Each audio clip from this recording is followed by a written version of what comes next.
بسم الله الرحمن الرحيم والصلاة والسلام على رسول الله.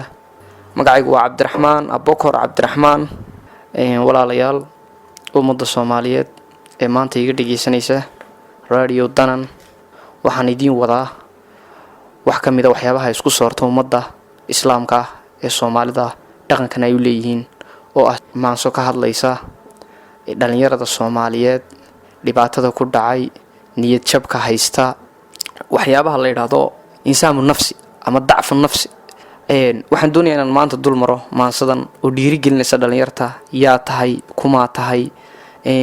dhiirigelin baad u baahan tahay wax kasta oo qaban kartaa istijin baad u baahan tahay horumar baad u baahan tahay nolosha in la habeeyo loo baahan yahay inaad caadi marka dhalinyarta Soomaaliyeed baan la hadlayaa inay jabka ka baxaan shakhsiyadooda rumaystaan wax inay qabsan karaan aaminaan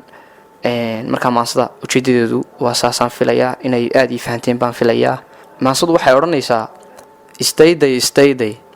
istayday naftayday ildheeri bal fiirso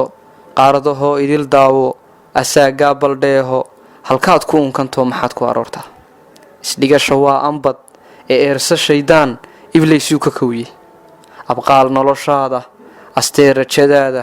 ku adeeg maskaxdaada abuurtaada yaa lahaa adduunka maxaad u joogtaa aakhira waa xagee adigu yaa tahay heedhe hogo tusaale iridii dheh afarta hawraar dheh isu tuuray dugaaga sharafna irdheeyo maangaabi eriyo nacabna igu oori soo ayaan daran ma aha arxan daran umadan istareemin dhibkeedo ulhuuma kay heshay u daji garanayno go'aba u sii tuura soo arxan liima haddii saban abaaraad awoodaada muquursho oo dadnimo iib geyso aanada yaa leh yaa ka eexday haybad soo calool adayg liima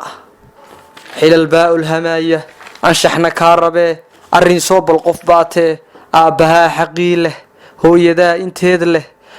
awlaadu barkood leh ooridu baalkeed leh adduunyadu dhibkeed leh aakhirana xisaab leh imtixaanna waa jiraa iimaanku xoog leh waayuhu isa saar leh ablayntu sama leh noloshu astayn leh aayuhu rajayn leh ifafaaluhu sama leh asluubtu guul leh isbeddelku libin leh ardaagiisu karayn leh cisiguna udgoon leh aragtida nimcada indha eebba tusaal leh